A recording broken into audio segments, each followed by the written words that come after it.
The night has fallen. Darkness gently blankets the world, and the familiar rhythm of the day gradually quiets into silence. The hustle, the rush, and the endless to-do lists begin to dissolve, giving way to something far more profound, a moment of stillness. In this quiet, all your worries seem to fade into the background. The world outside slows down, and within this sacred pause, you are invited to let go. Close your eyes now if you wish. Allow this voice to guide you, not through the noise and haste of the present, but through the soft, winding currents of memory and imagination. Let yourself drift away from the fast-moving river of time, and instead flow backward beyond the grasp of modern distractions, past the towering steel buildings and digital screens, until you find yourself in a gentler, simpler place, a forgotten corner of history. This is a place where time moves differently, slowly, deliberately, where each hour is felt deeply and every detail, no matter how small, holds significance. Here, in this quiet recess of the past, we can listen to stories that have long been silenced, observe the beauty in the mundane, and uncover the rhythm of daily life as it once was. Tonight, we take a journey, not into the grand events of kings and conquests, but into the subtle and often overlooked moments of ordinary people. Let us travel together back to the Middle Ages, into the heart of a humble village nestled amidst rolling hills and dense, whispering forests. Picture a community where cobbled paths wind between thatched-roof cottages, where the scent of hearth fire and baked bread mingles with the soft perfume of herbs hanging to dry. This is not the world of legend and chivalry, but one of honest work, quiet strength, and enduring simplicity. Here, in this medieval village, we will explore a day in the life of its people. Not the lords or nobles, but the men and women whose hands shaped the land and whose efforts sustained entire generations. While history often highlights the battles and the crowns, tonight our focus is on the unsung roles, those quiet contributions that rarely make it into books, but which are just as vital to understanding the world that once was. We will see how men rose with the sun, their muscles aching but their spirits resilient, tending to fields, repairing tools, guiding plows drawn by oxen across fertile soil. We'll watch them as they carve wood, build fences, or trade goods in the dusty village market. We'll hear their laughter over mugs of ale at twilight, their stories passed from father to son beside crackling fires. At the same time, we will step into the lives of the women, the keepers of hearth and home. They rise early, often before dawn, to knead dough, milk goats, and spin wool. Their work is never done, and yet it is filled with grace. They tend gardens and care for children, mend clothing and prepare meals, each task a testament to endurance and devotion. Their knowledge of herbs, seasons, and customs is a wisdom passed through generations, etched into memory like patterns in woven cloth. Together, these men and women form the living fabric of the village, a delicate balance of labor and love, of duty and joy. Their lives may seem simple to us now, but within that simplicity lies a kind of depth and richness often lost in our modern pace. So breathe in slowly, and breathe out. Let your senses come alive to the rhythm of a forgotten time. Allow yourself to walk beside these villagers, to witness their moments of toil and tenderness, their quiet sorrows and quiet triumphs. As we begin this journey into the past, may you find not only history but a deeper connection to the humanity that binds us all, across time, across distance, and across the many stories that make us who we are. Now take another deep, gentle breath, and let us begin. If you're feeling relaxed, consider hitting the subscribe button on the HistoryNook channel and turning on notifications so you won't miss our next peaceful journeys. Or simply let this sound guide you deeper into a restful sleep. Early morning of a man, footsteps on the misty field. As the first rays of sunlight slowly pierced through the thin veil of morning mist, A familiar rhythm echoed softly across the countryside, the steady footsteps of a man beginning his day. Long before the village stirred to life, before the clanging of pots and the chirping of birds filled the air, he was already awake. For generations, this had been the quiet ritual of the men in his family, to rise with the dawn, to greet the day in stillness, and to begin the labor of life without fanfare. He moved with quiet determination down the narrow dirt path that wound its way from his small wooden house toward the vast, open fields. This path had been carved not just by feet but by years of repetition, a trail of memory and purpose. Each step he took was deliberate, unhurried. There was no need for haste. The day was long and he knew its rhythm well. The air was crisp, infused with the scent of dew-covered grass and damp earth. A gentle breeze rustled the leaves of nearby trees, adding to the hushed symphony of dawn. All around him, the world seemed to hold its breath. In this sacred quiet, he found peace, even as the demands of the day loomed ahead. Clutched in his hands were the tools of his trade, simple, time-worn, and essential. A wooden hoe, its handle polished smooth by countless days of labor. A sickle, its blade slightly rusted but still sharp, and a plow, carved by hand, sturdy and dependable. These were not modern machines or mass-produced implements. They were crafted from the land itself, wood, stone, and metal, and maintained with care and respect. Each tool told a story. The hoe had belonged to his father and perhaps his grandfather before him. Its weight was familiar, almost comforting, as if it carried the strength of those who had wielded it in the past. The sickle, though small, was vital, a curved blade that whispered through stalks of rice or grass with efficiency and grace. And the plow, though humble in appearance, held the power to transform the stubborn earth into rows of fertile promise. He reached the field just as the sunlight began to spill golden across the horizon. The mist still clung to the low grasses, curling around his boots as he stepped into the soil. Here in the openness of the land he felt most alive. There was something sacred in this connection between man and earth, a bond that transcended words, born of toil and tradition. Before beginning his work he paused. Not for rest but for reverence. He looked out over the field, letting his gaze travel across the patches of green and brown, the furrows waiting to be turned, the seedlings barely poking through the soil. This land was not just a workplace, it was his heritage, his livelihood, his offering to the future. With a steady motion he began. The hoe dug into the earth with a satisfying crunch, turning soil and revealing the rich, dark underlayer beneath. His muscles moved in practiced rhythm, shaped by years of repetition. There was no need for thought. His body remembered what to do. The sickle followed, slicing clean through weeds or overgrown stalks, its blade singing a soft metallic whisper. When it came time to plow, he yoked the simple wooden contraption to a pair of oxen, guiding them with soft murmurs and gentle tugs.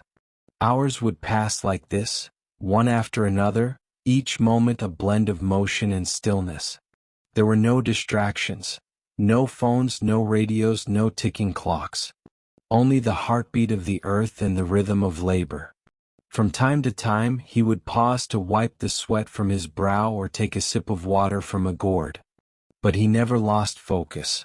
The field demanded attention and he gave it willingly. This was not a life of luxury or ease. The work was hard, the rewards modest. But it was honest. In each seed planted, each row furrowed, each weed cleared, there was purpose. He was not just growing crops. He was sustaining his family, preserving a way of life, and honoring the efforts of those who came before. As the sun climbed higher and the mist finally vanished, replaced by the warmth of day, the village began to stir. Distant sounds of life trickled into the fields, laughter of children, the crackling of fires, the crowing of roosters. But here, the man remained steady in his labor, grounded by the soil beneath his feet and the quiet determination in his heart. There was beauty in the simplicity of this life. No grand gestures or acclaim, just the quiet dignity of a man doing what needed to be done. Every morning, without fail, he stepped into the mist and returned to the land. Not because he had to, though necessity played its part, but because it was who he was. A provider. A steward. A silent pillar beneath the roof of his family's life. And so, with each morning's light, the story continued, told not through words, but through footsteps on a misty path, the creak of wooden tools, and the silent, unwavering presence of a man who rose before the world to greet the day with labor, love, and grace. Livestock in the rhythm of rural life. Every morning, as the first light of dawn begins to stretch across the fields, a familiar routine quietly unfolds in the countryside. Livestock are gently led out of their enclosures, stepping onto dew-covered grasslands that shimmer like silver in the early light. The crisp morning air carries the distinct sounds of the farm. The soft, rhythmic bleating of sheep, bee, echoes through the stillness, blending seamlessly with the low, throaty rumbles of cows as they rouse themselves for the day ahead. These sounds are not disruptive. Rather, they form a natural symphony, a peaceful harmony that characterizes the calm of rural mornings. Each animal, from the youngest lamb to the old dairy cow, moves with a kind of instinctive understanding, knowing their place in the day's unfolding. The morning chorus of their voices is a reminder of continuity, of ancient rhythms that still govern the land. Standing in the heart of this quiet activity is the farmer, a man of few words but of great care and observation. With practiced eyes, he inspects the livestock as they head out to pasture, scanning for any signs of illness or distress. His boots press softly into the earth as he makes his rounds, first checking the fences that guard the animals, then turning to the pens and shelters that offered them rest through the night.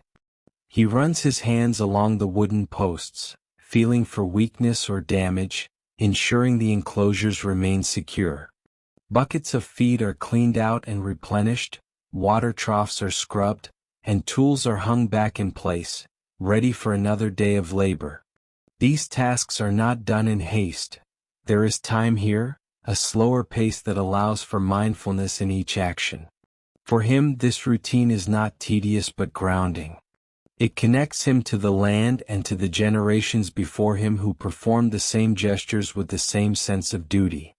Occasionally, after the work is done and the animals have settled into their morning grazing, the farmer makes his way toward the river.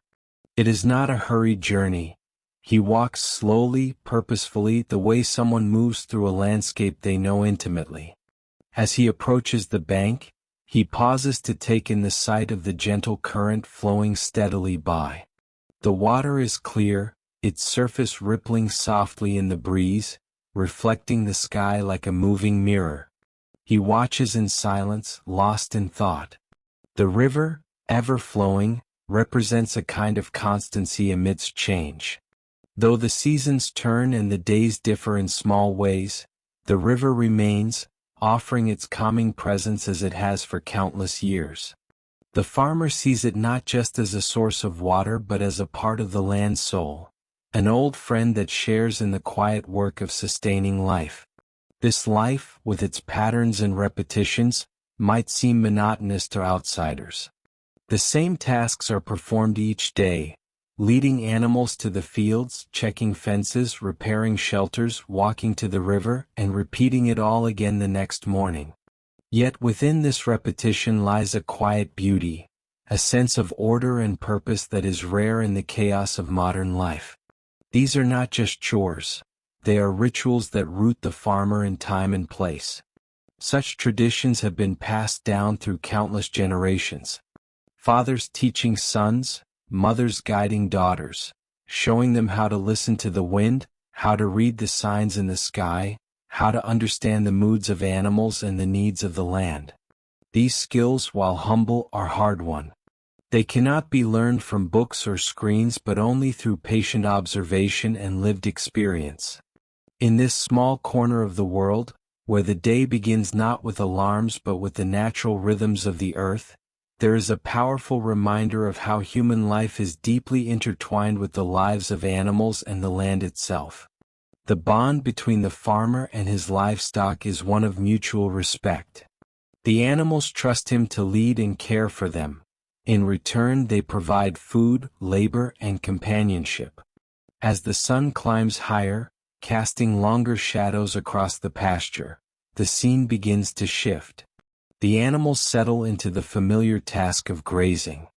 The farmer, now finished with his morning round, might pause for a moment by a fence post, resting his arms, gazing over the field with quiet satisfaction. There is no rush here, no pressing deadlines or endless distractions.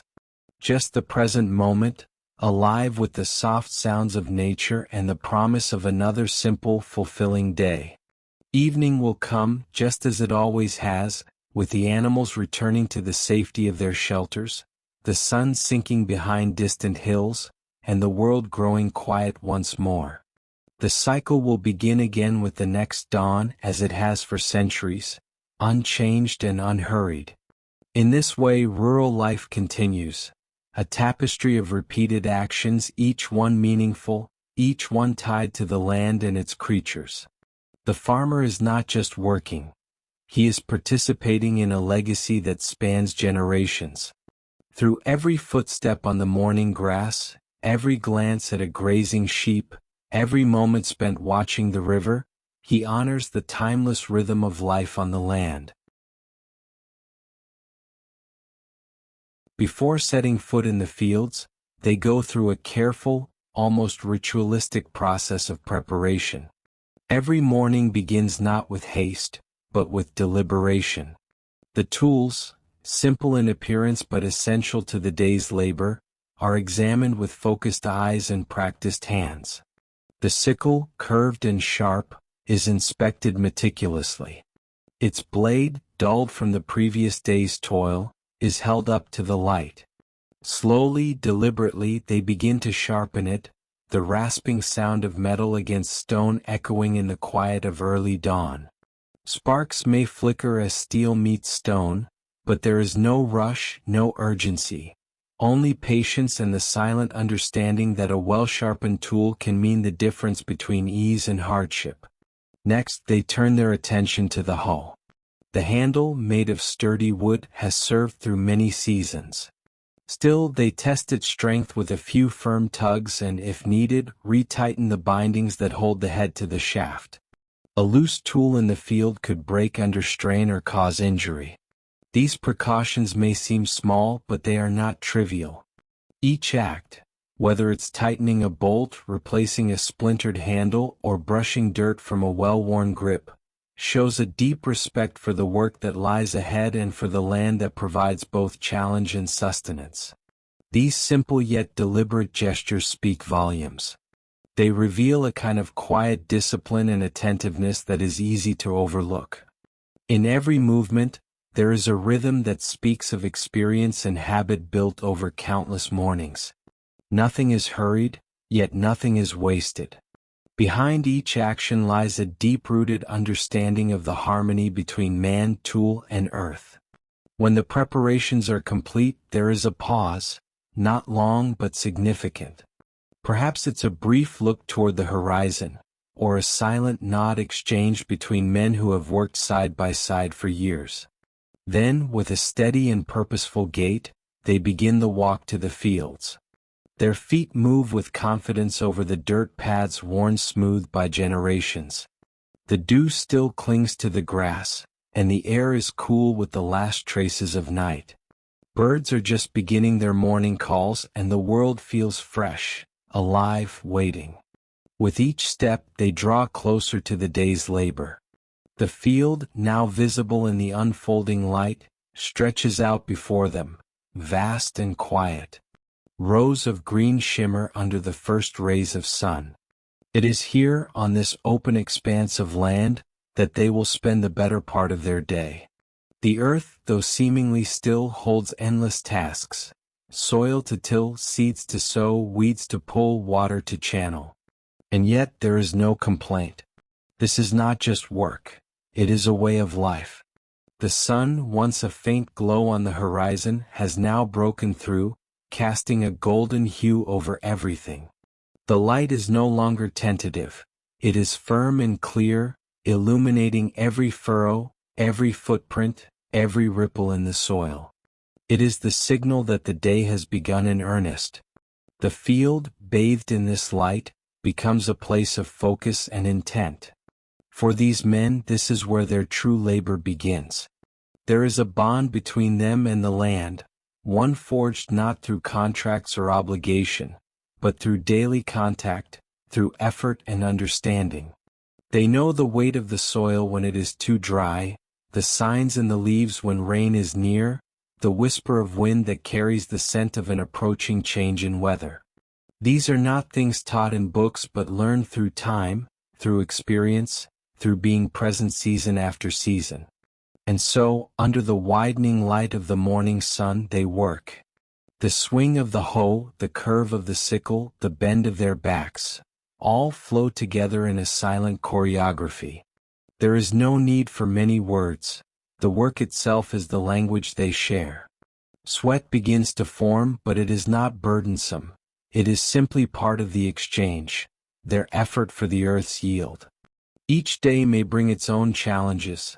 Unexpected rain, stubborn weeds, aching muscles, but each challenge is met with the same steadfast determination. There is pride in this work, though it is quiet, not boasted or proclaimed. It exists in the clean edge of a freshly turned row, in the even spacing of seedlings, in the way the tools are cleaned and set aside for tomorrow. This is the daily life of men tied to the rhythms of the natural world. Their labor is not romanticized, yet it carries a beauty of its own, rooted in diligence, shaped by necessity, and guided by an unspoken reverence for the land. They are not merely workers. They are stewards, caretakers of a tradition that stretches far back into the past and reaches forward with each planting, each harvest. As the morning unfolds and the sun rises higher, the quiet beginning gives way to the full tempo of the day. But those first moments, the sharpening of blades, the tightening of handles, the steady walk to the fields, set the tone. They are reminders that good work begins not just with strength, but with care, not just with effort, but with attention. Indeed, before the work can begin, there must be readiness, not just of the body, but of the tools, the spirit, the intention. And so, with practiced hands and steady hearts, they step into the field, into the day, into the enduring partnership between man and nature. Life by the hearth, women in the household. While men venture out into the fields at the break of dawn, their backs bent under the weight of agricultural labor, the day for women begins quietly but no less purposefully within the confines of the home. In these traditional households, the hearth is the heart of domestic life. It is not just a source of warmth, it is a place of memory, sustenance, and silent strength. Here, by the flickering glow of embers, women carry out the subtle yet vital rituals that sustain the rhythm of everyday living. The fire in the clay stove is kindled early, often before the sky has begun to brighten. Its flames are modest, more a steady smolder than a roaring blaze, but they are enough. This low fire brings the chill out of the walls, breathing warmth into the still air and inviting life into the sleeping house. Smoke curls lazily from the chimney, mingling with the mist of the early morning. Its scent, a mixture of burning wood and memories, lingers in the air like an old, familiar song. The hearth is both kitchen and altar. Around it, the woman moves with gentle certainty. She tends to the fire, nudging wood into place with a practiced hand, coaxing the flame to life with quiet patience. There is a ritual in her movement, a rhythm that speaks of generations before her who performed the same tasks in much the same way. The tools of her work are simple, blackened pots made of earth, wooden spoons worn smooth with use, a woven basket of vegetables freshly gathered from the garden. Yet there is dignity in their simplicity. Soon the clay pots are placed onto the glowing coals, one after another, waiting patiently to receive whatever ingredients are available that day. There may be rice, sweet potatoes, some wild greens, or a handful of dried fish. The ingredients are not luxurious, but the meals they become are full of warmth and care. As she stirs and seasons, the kitchen fills with comforting aromas, smoke, spice, and the promise of nourishment. Smoke drifts through the wooden rafters, painting faint patterns in the dim light that streams through the gaps in the shutters. It clings to the rough fabric of her clothes and the strands of her hair. It is the scent of home, etched into everything. Outside, the sounds of the village begin to rise, footsteps on earth, children's laughter, the crowing of roosters. But within the house, time seems to flow more gently. Around the hearth, other tasks are carried out. Children may sit nearby, rubbing sleep from their eyes, their small hands held out toward the warmth.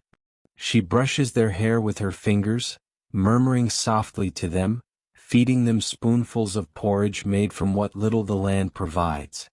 Her voice is calm, a steady presence in their young lives. Throughout the day she returns again and again to the hearth. It is the station from which she directs the unseen labor of daily life. Whether she is dyeing fabric, drying herbs, mending clothes, or heating water for bathing, the fire is always there, her quiet companion. Each act she performs, though small in itself, is part of a larger, enduring cycle. It is through this cycle that she preserves the household, not just in function but in spirit. In many ways, the hearth is a space of silent power. It is here that food is created, warmth is given, and stories are passed down. Women around the fire share tales of seasons past, of births and losses, of village gossip and family histories. Sometimes the words are few and sometimes the silence speaks louder. The fire listens to it all, bearing witness to the joys and burdens carried within these walls. Evenings draw in slowly. As the sun dips behind the trees and shadows stretch across the floor, she prepares the final meal of the day. The flickering firelight dances across the room, painting everything with a golden hue. The family gathers close, drawn by the warmth and the smell of food.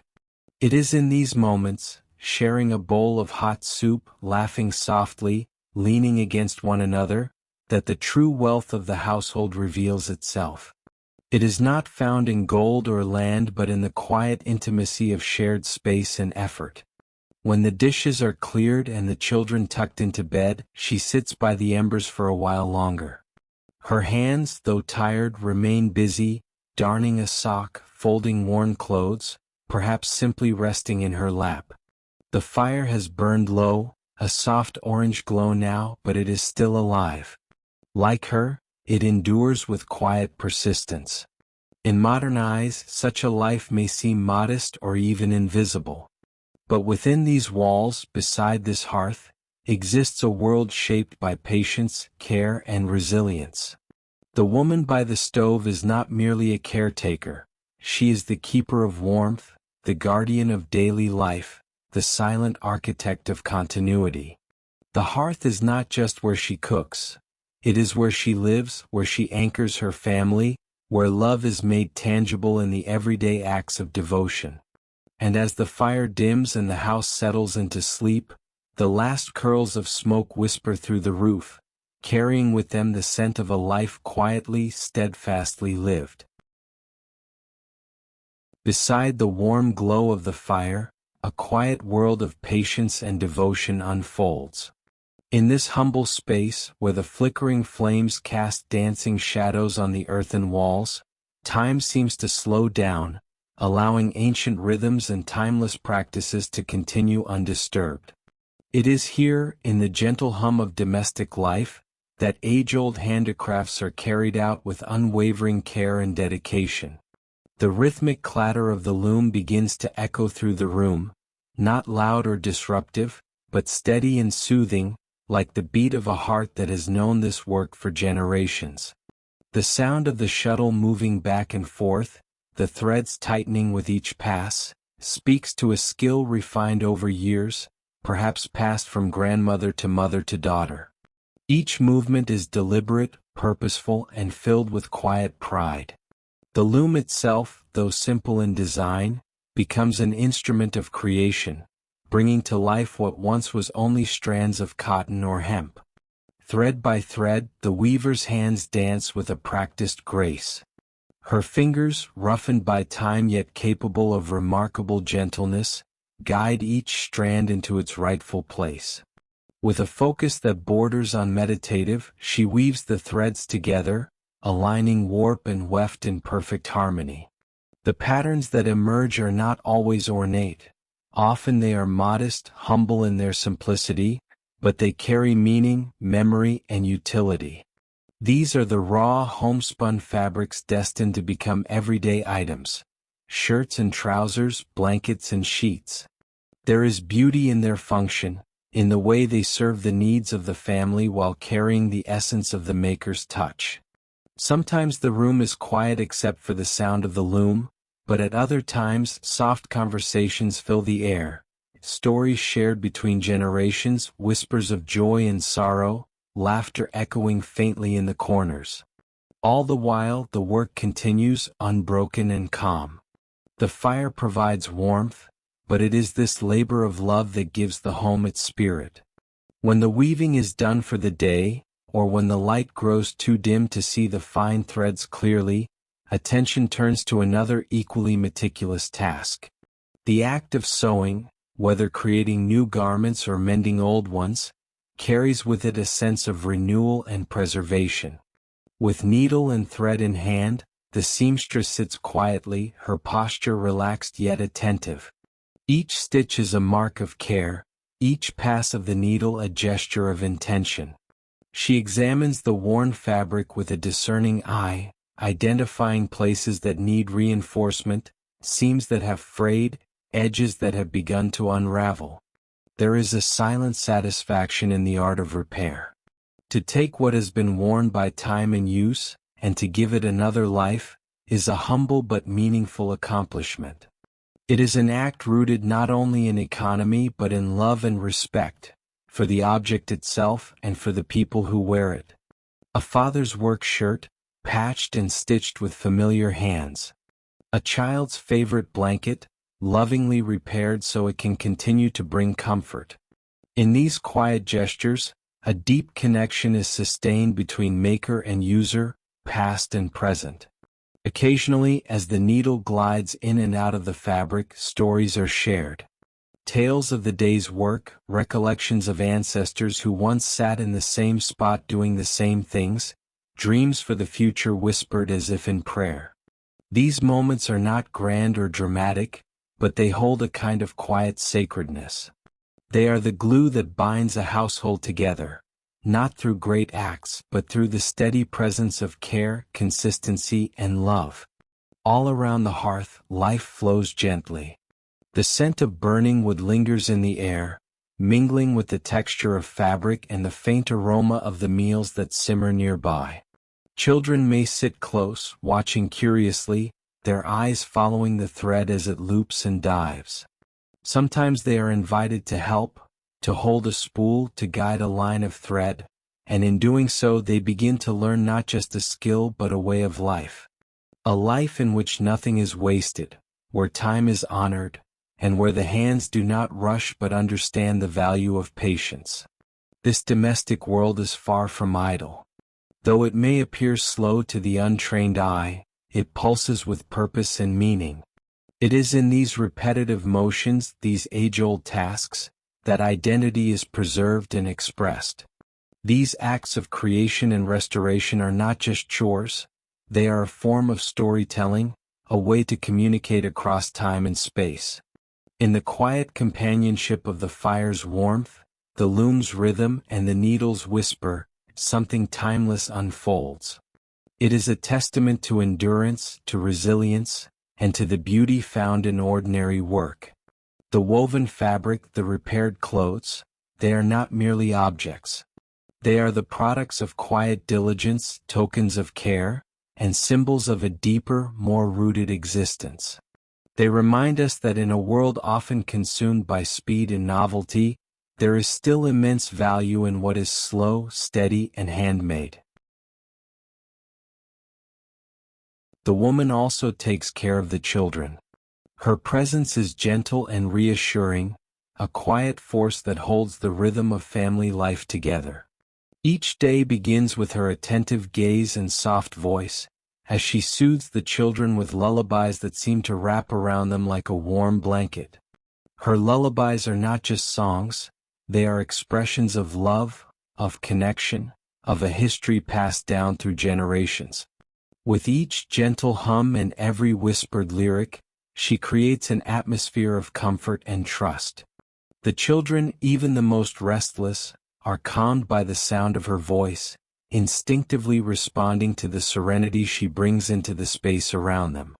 When she tells them stories, her voice lowers into a tender whisper, drawing them into a world of imagination. These aren't just tales for entertainment. They are filled with lessons, morals, and values, helping shape the character of each child who listens. The stories she shares are often from memory, old folk tales told to her by her own mother or grandmother. Through them, she keeps the family's heritage alive. The children sit quietly, captivated, their eyes wide with wonder as they follow the adventures of heroes, animals, or wise elders in distant lands. Her storytelling becomes a sacred ritual, a time when the world slows down and the children feel safe and loved. All the household tasks she performs unfold in a slow, steady rhythm, almost like a carefully choreographed dance. Nothing is rushed, nothing is chaotic. Instead, there is a sense of calm order in everything she does. From preparing meals to folding clothes, every gesture is deliberate, filled with care. The chopping of vegetables, the stirring of a pot over the stove, the soft brushing of crumbs off the table. These ordinary actions take on a deeper meaning when performed with such love. The scent of freshly baked bread often fills the home, mingling with the aroma of herbs and spices, evoking a sense of continuity and homeliness.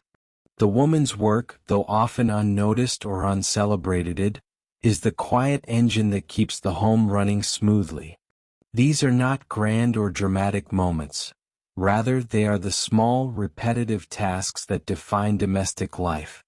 Yet it is precisely in this repetition that a deep sense of stability is found. The predictability of her routines provides comfort not only for the children but for every member of the family.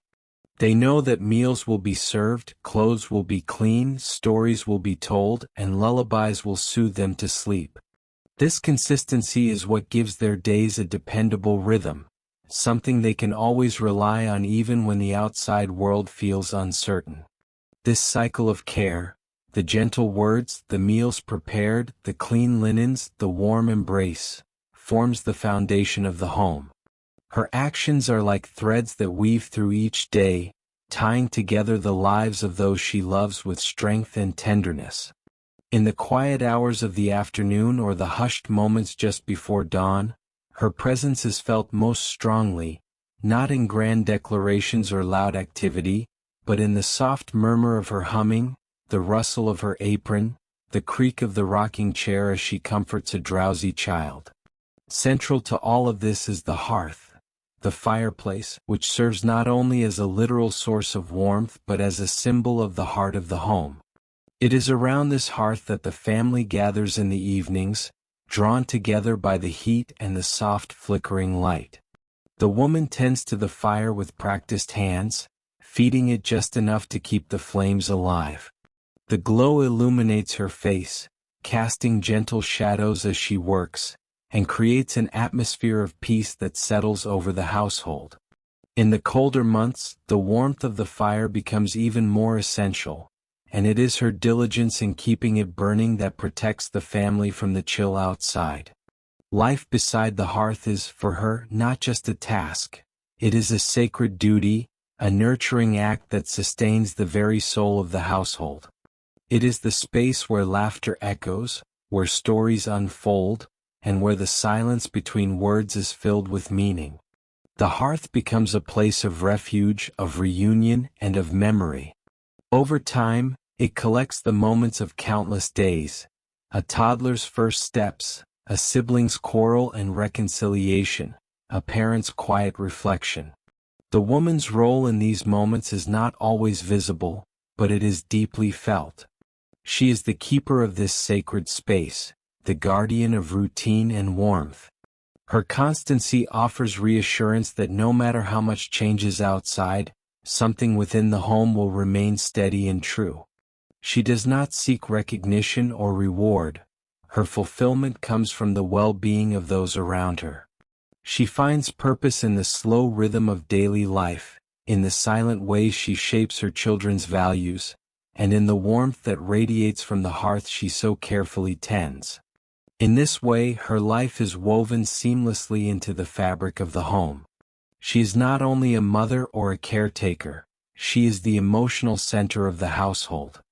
Her contributions, though quiet, are essential. They form the hidden structure upon which everything else rests. The warmth, the stability, the sense of belonging, all flow from her steady hands and open heart. Indeed, life beside the hearth, under her watchful care, becomes more than mere survival. It becomes a life of meaning, of continuity, and of love. This is a life sustained not by dramatic moments, but by the power of everyday tenderness. Through the simple, repeated acts of care, she creates a sanctuary, a place where each member of the family can return again and again and know they are home.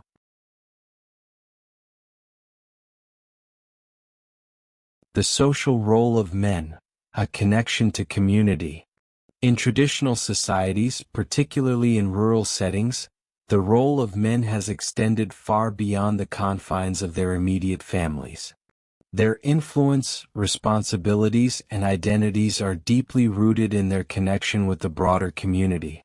While much attention is often paid to their work in the fields and their roles as providers within the family, an equally important aspect of their identity lies in their contribution to communal life. Beyond their work in the fields, men have long played active roles in the social, cultural, and economic fabric of their villages. The life of a man in such a setting is not merely one of physical labor but also of social engagement, skill sharing, and custodianship of traditions. In agrarian societies, where manual labor and collective effort are essential to survival and prosperity, men serve as the backbone of communal labor. But their duties do not end when the harvest is over. At the heart of every village lies a rhythm of life that depends on cooperation, craftsmanship, and shared responsibilities. In this context, the presence and participation of men in communal activities are vital. They gather not just to work but to deliberate, to resolve disputes, to build consensus on matters affecting the village. Whether it's organizing festivals, maintaining shared infrastructure like irrigation systems, or constructing communal buildings, men are expected to step forward, lending not only their physical labor but also their voices and judgment. In the cool of the morning or the calm of late afternoon, one might hear the rhythmic clinking of metal from a blacksmith's workshop. The gentle ringing of the hammer striking heated iron echoes through the village lanes, symbolizing not just the creation of tools but the pulse of community life. The blacksmith, often a respected male figure in the village, plays a role that transcends mere technical skill. He is the one who fashions plows for farming, horseshoes for transportation, sickles for harvesting, and nails for building. His work enables others to perform their roles more effectively, thus holding the intricate machinery of rural life together.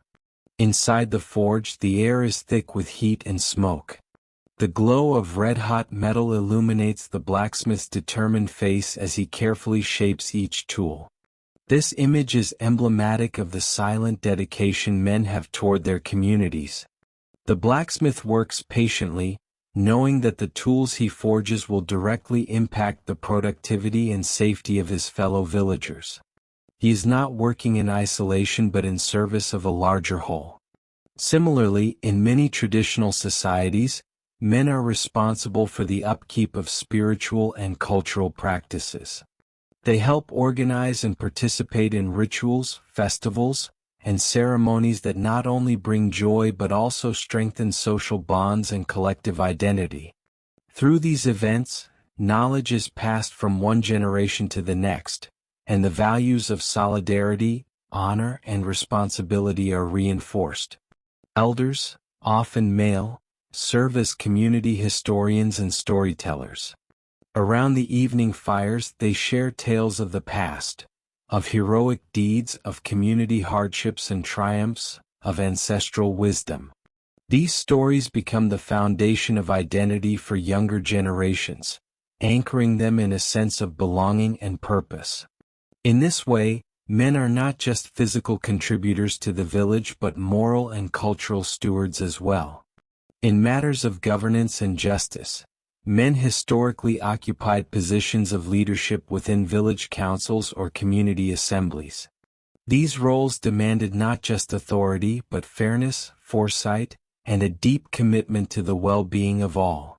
A man's stature in the community often depended as much on his wisdom and integrity as on his strength or productivity.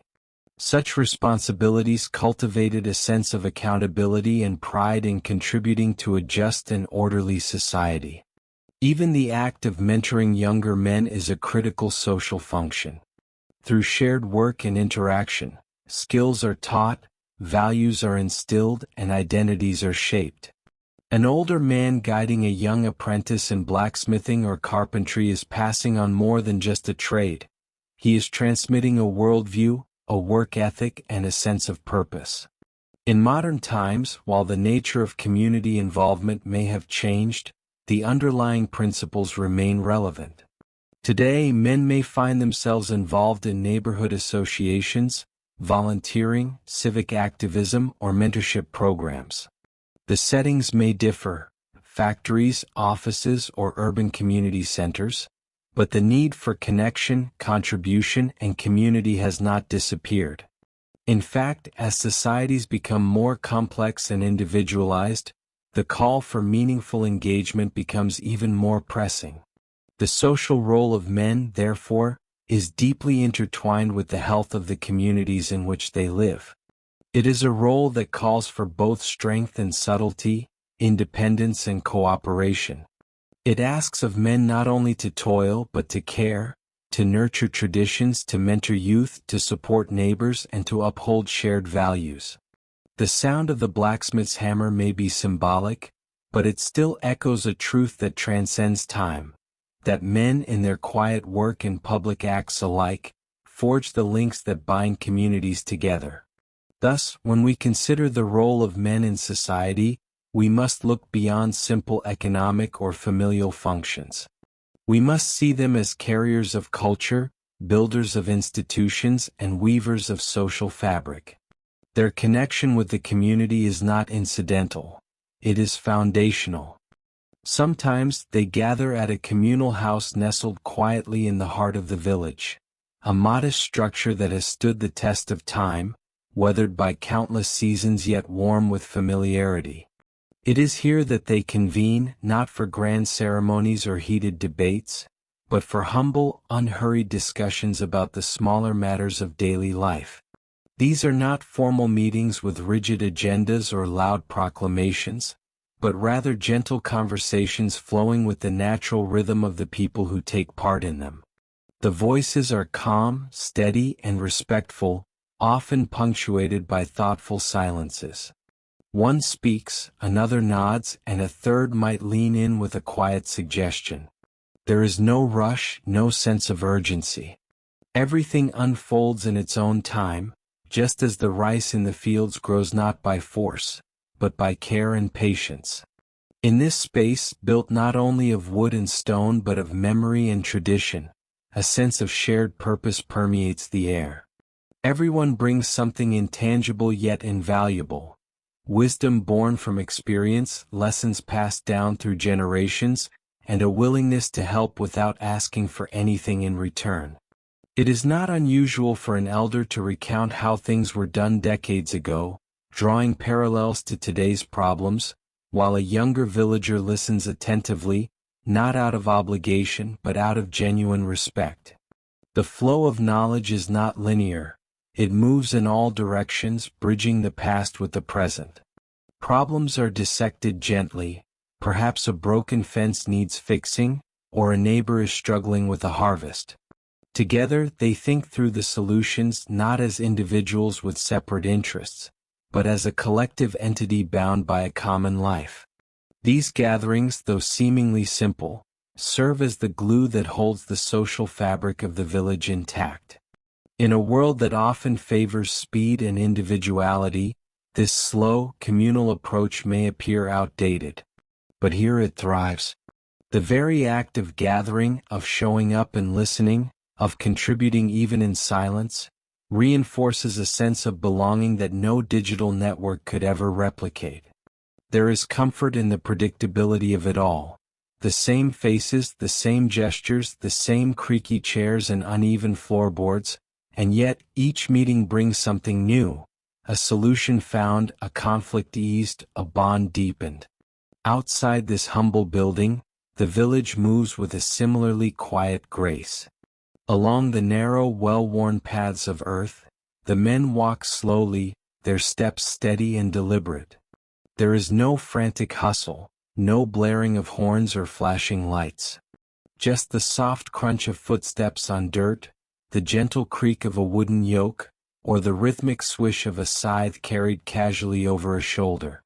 These are not idle strolls but purposeful journeys, between home and field, between field and workshop. Each step, each destination holds meaning rooted in necessity and dedication. In their hands are tools as unassuming as their movements: bamboo baskets, iron hoes, spades darkened by use. They are not elaborate or technologically advanced, but they work, and that is enough. These tools have been passed from father to son, mended and remended, carrying within them the stories of seasons past. To an outsider, the simplicity might seem like a lack, but to those who understand, it is a choice. A rhythm that favors depth over speed, craft over convenience. Their pace may be slow, but their days are full. From the early light of dawn until the gentle fall of dusk, they labor not only for sustenance but for continuity. Each act, whether tilling the soil or shaping a wooden beam, is part of a larger, unspoken narrative of community and resilience. Work is not just a task to be completed, but a way to remain connected, to the land, to one another, and to the values that have guided their people for generations. There is a quiet dignity in this way of life, one that does not seek recognition but quietly endures. The men do not boast of their efforts, nor do they lament their simplicity. They move with an inner stillness that comes from knowing exactly where they belong. Their movements from house to field, from field to workshop, are not merely physical transitions, but rituals that give structure to their days and purpose to their lives. At noon, you might see them pause under the shade of a tree, sharing a simple meal, perhaps some rice and pickled vegetables, eaten with fingers calloused by years of labor. There is laughter too, low, unhurried, genuine. These moments, fleeting yet full, are as important as the work itself. In them lies the joy of community, the comfort of shared burdens, and the beauty of a life lived in tune with the world around them. As the sun begins to dip below the horizon, casting long shadows across the village, the men return home, their steps as measured as when they left. The tools are cleaned and set aside, ready for another day. The paths remain, etched into the soil like veins of a living organism, carrying with them not just people but history, connection, and care. In this quiet cycle, gathering, working, walking, sharing, there is a richness that defies modern metrics. It is a richness found not in material wealth, but in the deep, abiding ties between people and place, between labor and meaning, between past and present. It is in this slow, deliberate way of life that one finds something often lost in the noise of progress, a profound sense of harmony and peace. They also take part in the construction or repair of communal structures within the village. Projects such as small bridges, drainage ditches, fences, or boundary walls that quietly hold the pulse of rural life together. These activities may seem simple or even mundane to an outsider, but within the rhythm of the village, they are vital threads that stitch the community's social fabric. Participation in these efforts is not merely a practical necessity but a reflection of shared responsibility, a silent yet powerful manifestation of unity. In every carefully laid brick, in every repaired bamboo fence or restored wooden post, there lies the imprint of communal labor and cooperation. Each time an old wooden gate is opened or closed, it carries with it a subtle rhythm, a pulse of community life that echoes softly through time. The creak of the hinges, worn smooth from years of use, sings an unspoken melody of daily existence. These gates, though weathered and aged, are more than mere entryways. They are witnesses to the continuity of life, quietly observing the footsteps of generations that pass through, of children running out to play and elders returning from the fields. They are symbols of permanence and passage, of things enduring even as the world around them slowly changes. In this shared rhythm of life, the role of the man in the village is multi-layered. He is not just the economic provider or the family's moral compass. He is an essential node in a much broader network that spans fields, homes, and communal spirit. His responsibilities stretch beyond the walls of his household, into the very heart of village existence. He participates in village meetings, engages in collective decisions about land usage, irrigation, and harvest times. He might be called upon to assist in seasonal planting or to lend his hand in the rebuilding of a neighbor's house struck by storm or misfortune. It is a system rooted in mutual reliance, and within it, the man stands not as an individual figure but as a bearer of collective strength. Evenings in the village often bear witness to informal gatherings, men sitting together on low wooden stools beneath the soft amber light of hanging oil lamps, sipping tea or sharing a homemade drink. Here, amid laughter and storytelling, advice is given, disputes are resolved, and bonds are quietly reaffirmed.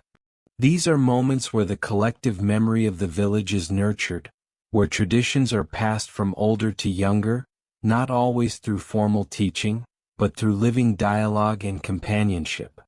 In these spaces, the man's voice becomes a vessel for continuity, echoing the wisdom of ancestors and adapting it for the present generation. His role as a stabilizing force is not only social but deeply cultural. During traditional festivals or ceremonial days, men often lead or support the organization of events, from setting up altars and preparing offerings to coordinating communal performances or ancestral rites. They carry forward the rituals that give shape to the village's identity, preserving its distinct character even amid modern encroachments. These celebrations are not only expressions of faith or festivity but also declarations of shared history, of roots held fast in soil that has fed generations. The male presence in the village is not merely about labor or leadership, but about presence itself. It is about being there, in the early morning mist helping till the land, in the hush of dusk repairing a neighbor's roof, in the late hours listening to a fellow villager's worries. There is an inherent dignity in this consistency, a quiet nobility in the everydayness of his contribution. It does not often seek applause or recognition, but it holds the community aloft like a strong but unseen foundation. In times of crisis, natural disaster, economic hardship, or collective sorrow, the man often becomes a pillar upon which others lean. His resilience, born of routine struggles and long familiarity with the land, provides a sense of anchorage to those around him. Whether it's organizing aid, repairing damages, or offering comforting words, his actions often set the tone for the community's response and recovery. In this way, he is not just reacting to challenges but embodying the spirit of endurance that defines rural life. Yet, it is important to recognize that this role is not imposed. It is inherited, embraced, and lived. Boys grow up watching their fathers and grandfathers engage in these acts of communal caretaking. Over time, they absorb the unspoken rules, the shared responsibilities, and the understanding that individual strength finds its fullest expression through service to others. The transmission of this ethos from one generation to the next is seamless and profound, carried not in textbooks but in actions, gestures, and participation. Through all of this, the man in the village becomes more than a familial leader. He becomes a guardian of communal continuity. His efforts, while sometimes invisible to the outside world, ensure that the village remains a place of cohesion, of tradition, and of quiet resilience. His labor, both physical and emotional, builds more than structures. It sustains a way of life. In sum, the role of the man in the village is not only defined by his function within the family unit but by his integration into the life of the entire community. He is a thread in a rich tapestry of rural life, helping to maintain balance, ensure cooperation, and carry forward the customs that have allowed the village to withstand the test of time.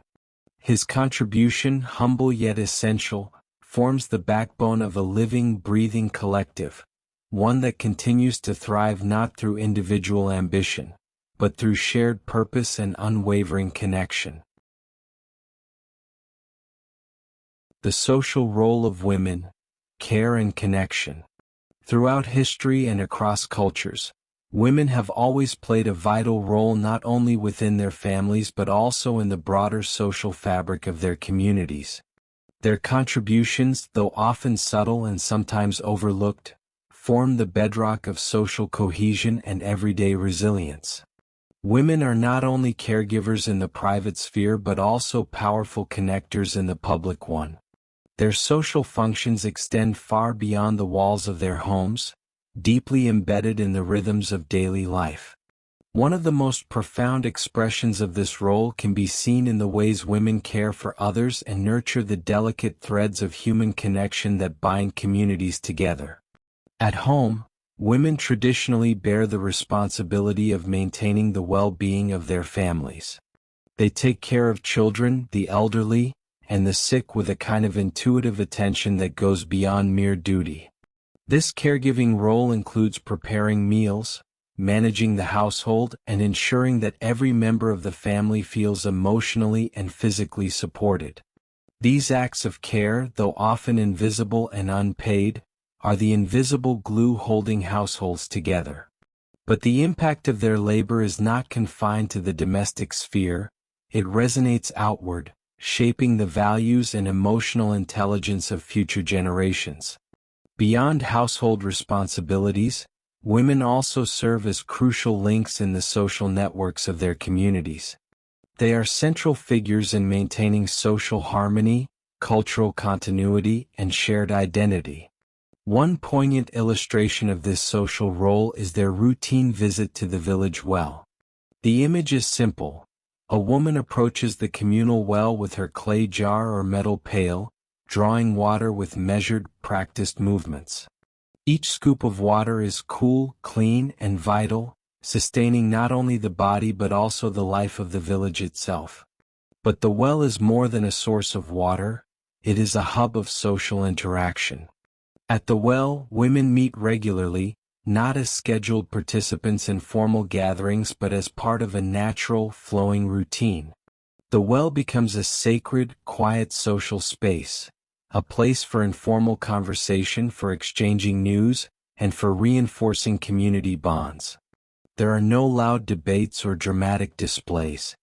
Instead, the atmosphere is filled with gentle chatter, kind greetings, and meaningful glances. These conversations may seem trivial, discussions about the weather, children's progress, or neighborhood happenings, but they form a vital network of empathy and mutual support. This daily ritual illustrates the subtle but powerful ways in which women foster unity and understanding. In many rural and traditional settings, where public forums for discussion may be limited or dominated by male voices, these seemingly casual gatherings at places like wells, markets, and communal kitchens become spaces of influence. They serve as grassroots platforms for knowledge sharing, emotional support, and even quiet resistance when necessary. Women, through these roles, become mediators, caretakers of tradition, and transmitters of oral history.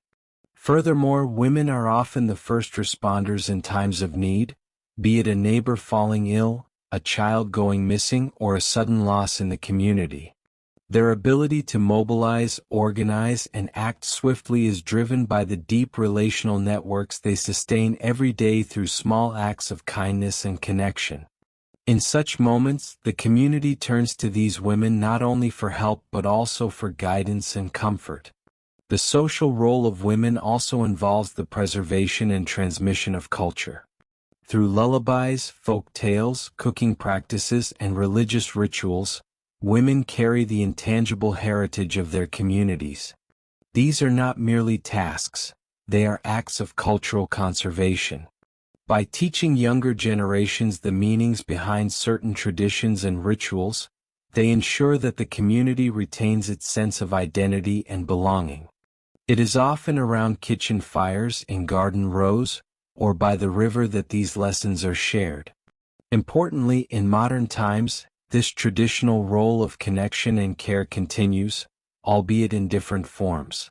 In urban settings, instead of meeting at the well, women might gather in community centers, school gates, or online forums. While the medium has changed, the message remains the same.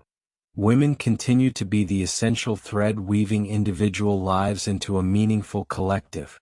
They volunteer in local events, lead community health initiatives, or simply offer a listening ear to a neighbor in distress. These acts are extensions of the same spirit that once animated the morning visit to the village well. Even in the workplace, women often carry this caregiving and community-building instinct with them.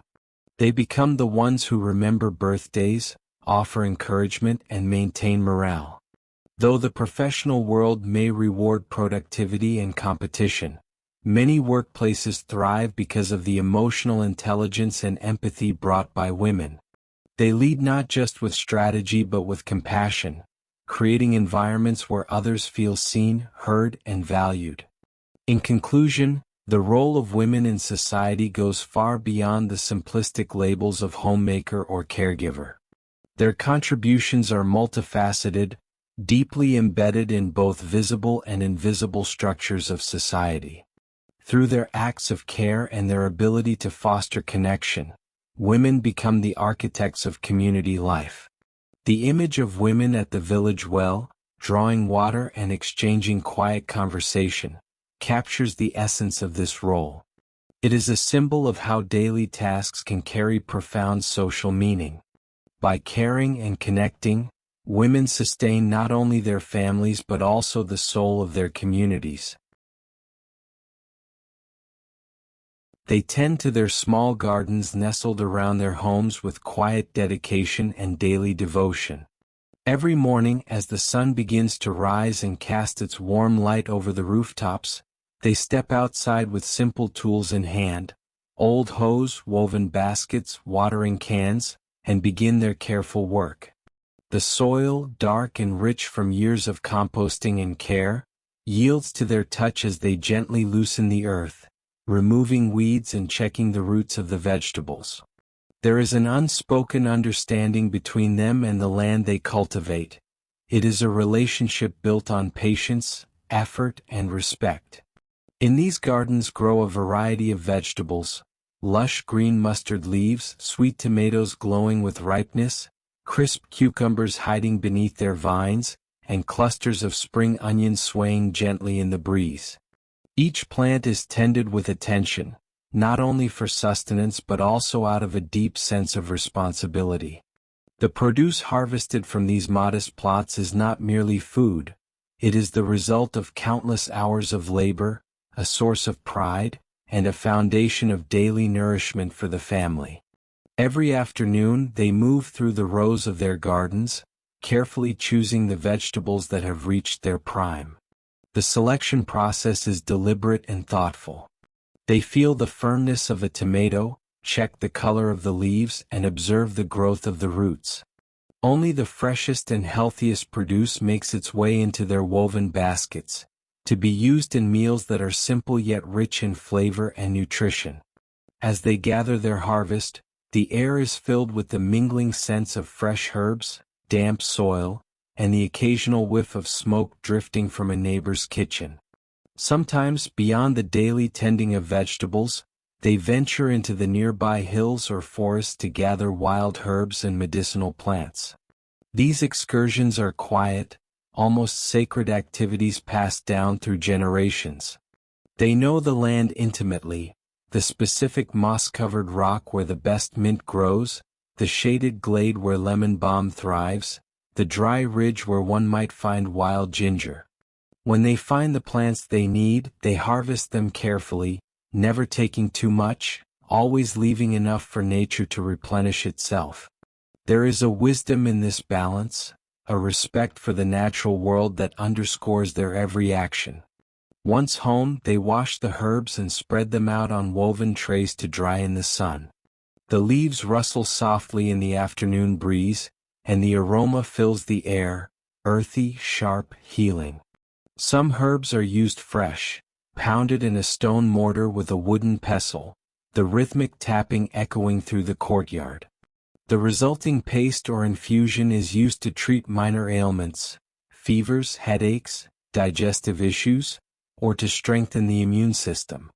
These simple remedies, rooted in folk knowledge and experience, are made not just for the family but also shared with neighbors in need. When someone in the village falls ill, they are often among the first to arrive with a warm broth, a packet of dried herbs, or a soothing poultice. In every task they perform, whether digging in the garden, harvesting herbs, preparing meals, or mixing medicine, there is a clear and unwavering intention to care for others. This care is not loud or self-congratulatory. It is quiet, constant, and deeply ingrained in their way of life. They do not expect gratitude or recognition. Instead, they find fulfillment in knowing that their efforts contribute to the well-being of those around them. Preparing meals is an extension of this same care. In the simple kitchens of their homes, they turn fresh ingredients into nourishing dishes. A pot of soup simmering gently on the stove might contain bits of bitter melon, chunks of pumpkin, or sprigs of freshly picked coriander. Rice is steamed to perfection, fish is grilled over a charcoal fire, and vegetables are stir-fried with garlic and a touch of oil. The meals are modest, but they are prepared with attention and love. Eating together is more than a necessity, it is a ritual that binds the family, a moment to rest, to talk, to reconnect. Their actions, though small in scale, are woven into the larger fabric of communal life. A neighbor receives a bowl of warm porridge on a cold morning. A child is treated with a herbal tea when he has a cough. An elderly person is helped with gathering firewood or watering their garden. These are the everyday gestures that form the heart of their village. And each one, however minor it may seem, is infused with a sense of care and kindness. This way of living, rooted in mutual support and attentiveness to both people and nature, sustains not only their bodies but their spirits. They do not seek wealth or prestige, only a life of harmony, where the needs of one are shared by many, and the health of the land ensures the health of the people. Their lives, humble as they may appear from the outside, are rich with purpose and meaning. They have found a kind of quiet joy in these rhythms, planting, harvesting, healing, sharing. Each action they take, every seed sown, every leaf gathered, every bowl of soup served, is an embodiment of love and responsibility. It is through these small but significant deeds that they express their devotion to those around them. In a world that often values speed and efficiency, their slow, deliberate care is a powerful reminder of what it means to truly live in connection with others. Their lives speak softly but clearly. Care is the foundation of community, and love, though often unspoken, is best expressed through action. In the evening, when the sun had long dipped below the horizon and a soft darkness embraced the village, a quiet transformation would take place in the heart of rural life. As the day's labor came to a close and the fields lay silent under the stars, a different kind of activity would begin, gentler, more intimate, and deeply communal. The women of the village, having completed their daily chores and cared for their families, would often gather together in small groups. These gatherings were rarely formal or structured. Rather, they emerged naturally out of habit, tradition, and a shared sense of companionship. Sometimes they would meet in the open courtyard of a home, other times in the warmth of a thatched kitchen, lit only by the soft glow of an oil lamp or the flickering light of a wood fire. Here, in the hush of night, they would engage in simple, repetitive tasks that required patience but not too much concentration, leaving their minds free to wander and their tongues free to speak. One of the most common activities was weaving. The rhythmic motion of their hands as they passed threads through the loom created a soothing backdrop to their conversations. The cloth they produced was not only for clothing or household use but also a symbol of care, skill, and shared identity. It was work done with love and often in silence, broken only by the gentle murmur of voices. But weaving was not the only thing that happened in these twilight hours. Sometimes the women would bring other handwork, embroidery, knitting, or mending clothes. Often they didn't bring anything at all, choosing instead just to sit close to the fire, their faces illuminated in amber light, and talk. These conversations, unlike the noisy exchanges of the marketplace or the practical discussions of the daytime, were soft, meandering, and slow. There was no urgency in their voices, no high drama or fierce emotion. Stories were told as if they were lullabies, quiet, tender, and full of understanding. They talked about their children, sharing worries and joys. They remembered past seasons, the harvests that were plentiful or those years when the rains came too late. They passed down stories from their grandmothers, tales of old customs, of weddings and festivals, of village elders and forgotten songs. Each word carried a piece of memory, a thread in the fabric of community. In these moments, the women were not only finding comfort in each other's presence, but they were also performing an invisible yet powerful role. They were, quite literally, keeping the fire alive, not just the actual fire that warmed the room and cooked the meals, but the symbolic fire of connection, continuity, and care.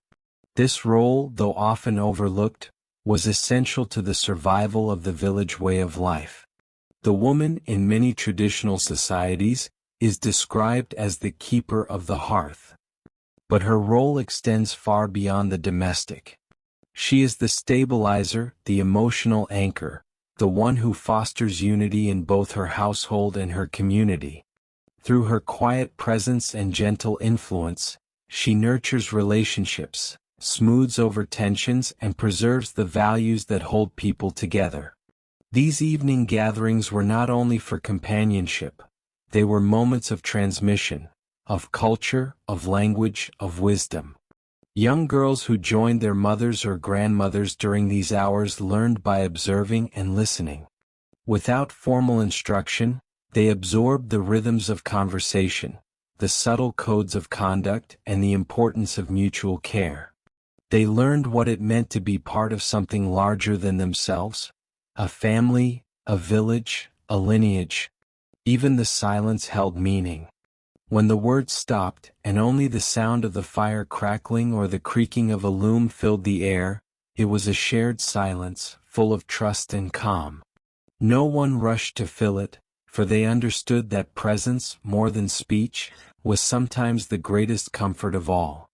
In a world that often celebrates action, speed, and individual achievement, these nightly rituals remind us of the power of slowness, of community, and of roles that are quiet but deeply significant. The women's work in the evening was not about productivity in the conventional sense. It was about creating and maintaining a space where people felt safe, valued, and connected. Thus, the role of the woman was not merely confined to cooking meals or raising children, though those were vital tasks in themselves. She was, and continues to be in many traditional societies, the keeper of balance. She holds together the delicate web of relationships, resolves conflicts through empathy, and ensures that no one is left out or forgotten. Her influence, though often invisible, is felt in every corner of community life. These night gatherings, with their quiet labor and softer voices, were as important to the health of the village as the daytime toil in the fields. They were the moments when hearts were tended, where the stories of a people lived and breathed, and where the flame of shared humanity was carefully guarded against the darkness. In essence, the woman around the evening fire was more than just a participant in domestic life. She was its heart. Through simple actions and gentle speech, she nurtured not only her immediate family but also the soul of the entire community.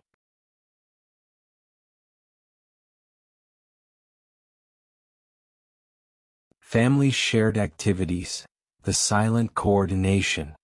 In every traditional household, particularly in agrarian communities, the rhythm of life is deeply rooted in the cooperation between family members. This cooperation is not always loud or overt.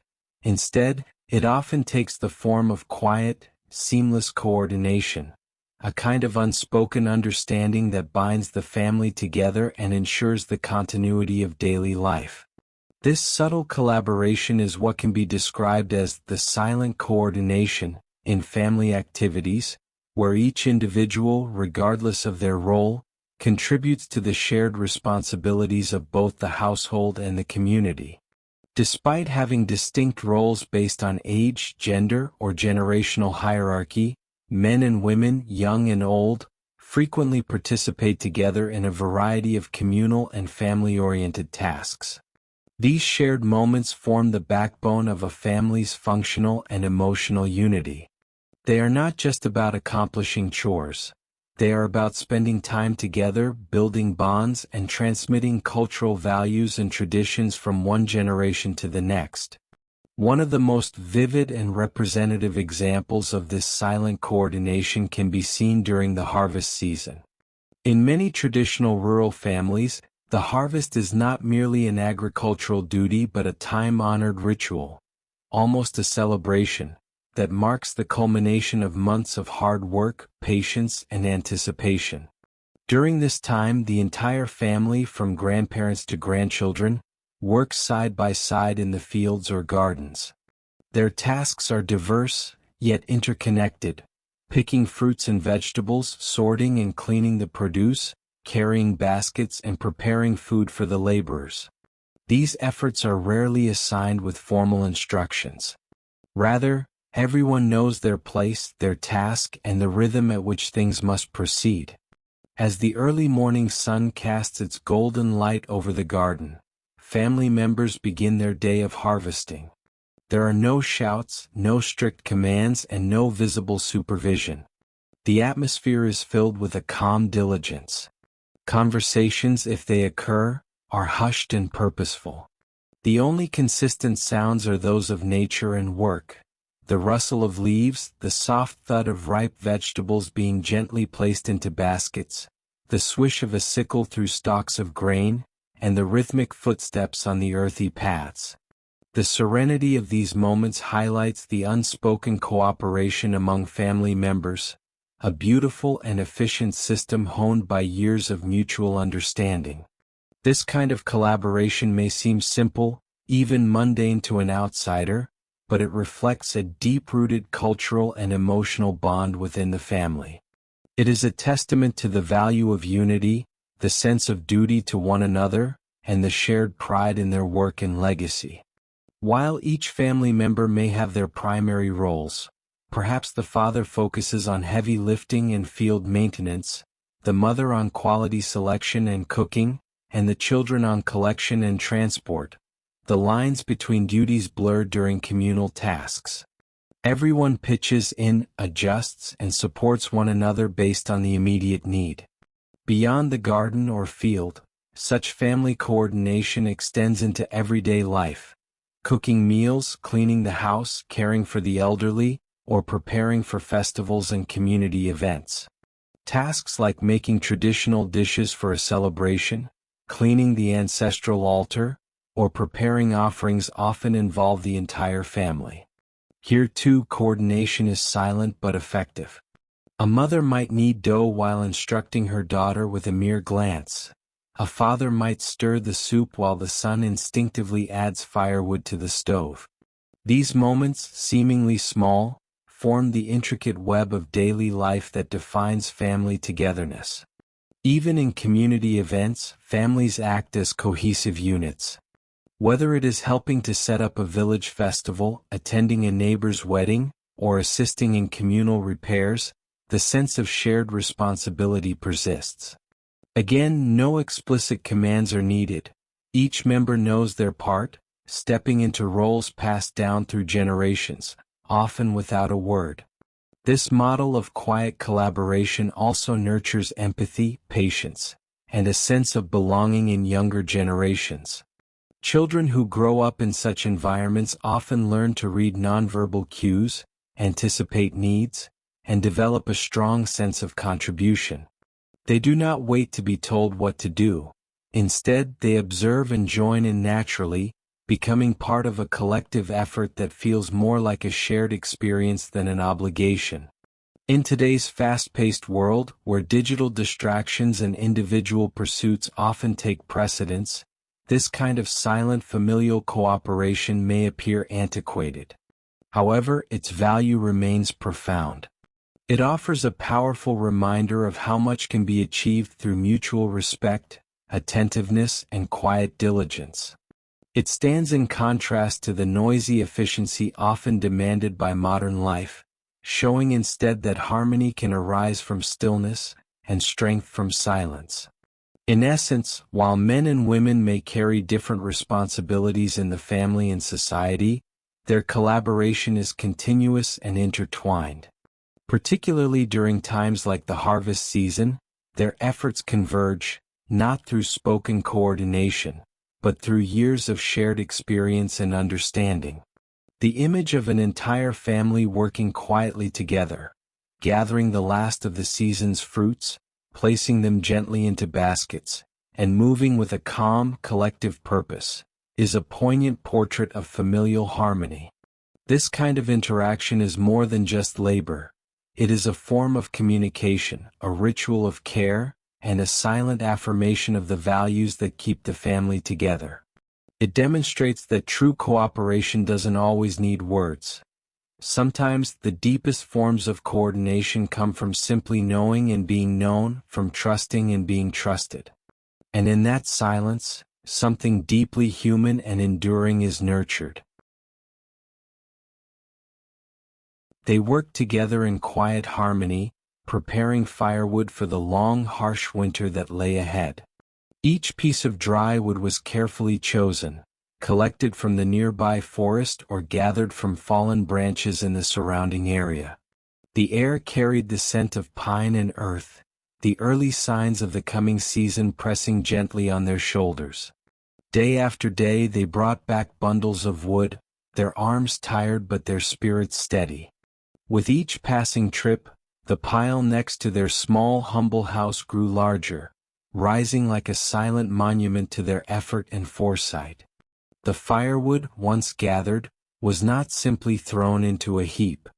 No, it was placed with care, each log aligned with the others to form a neat, sturdy stack against the wall of their home.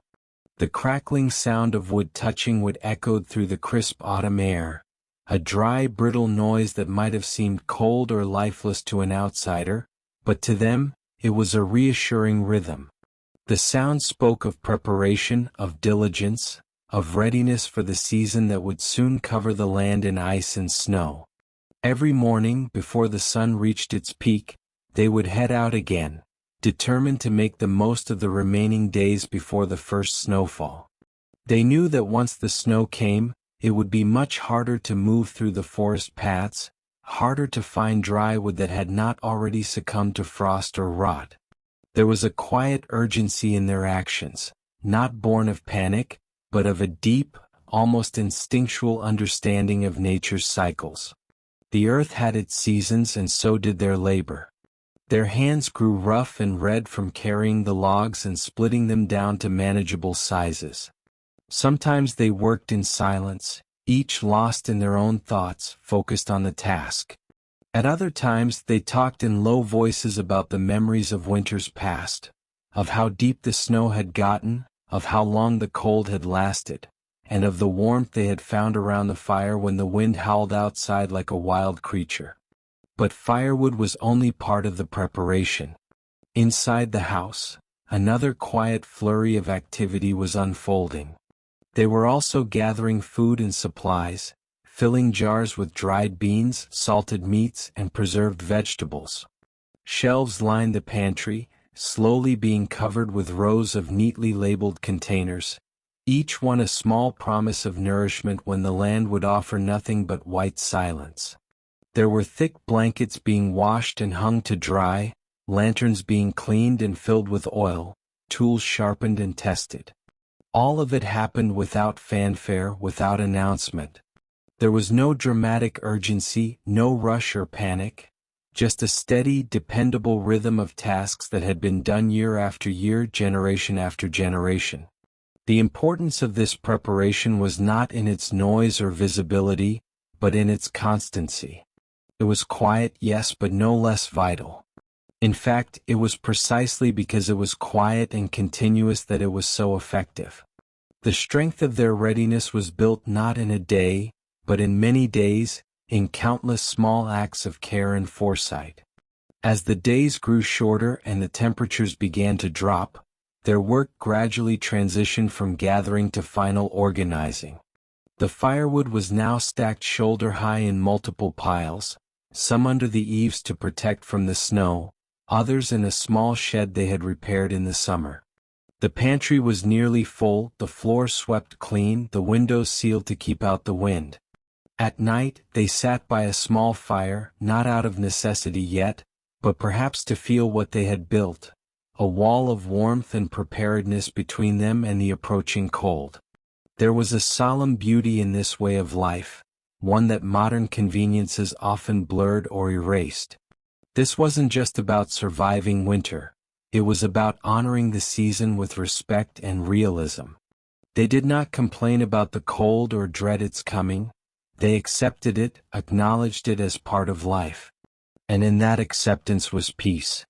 Preparing for winter was not just about gathering firewood and food. It was a ritual of resilience, a quiet celebration of self-reliance and togetherness. It was also a kind of meditation. Each log carried, each jar filled, each blanket folded was a moment of mindfulness. It drew them into the present, into the rhythm of the land and the slow turning of the earth. They were not trying to escape the season. They were embracing it, understanding that winter was not merely an obstacle, but a chapter in the cycle of life.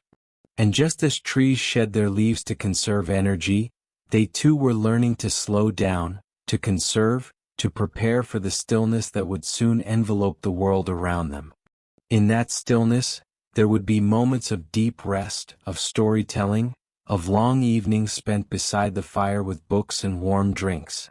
But those comforts would only come because of the work they were doing now. Every swing of the axe, every sealed jar, every tightened window latch was an investment in those future days of quiet. There was no glamour in the work, but there was a kind of sacredness in its simplicity. So they continued day by day to prepare. The firewood stack grew taller, the pantry fuller. The sound of wood clinking, dry and steady, filled the air like a quiet heartbeat. It was not loud, but it was constant, and in that constancy was strength. They were building more than warmth. They were building peace, security, and a space for stillness amidst the frost. And as winter crept closer, they stood ready, not with fear but with calm, earned through labor, built log by log in silence and care.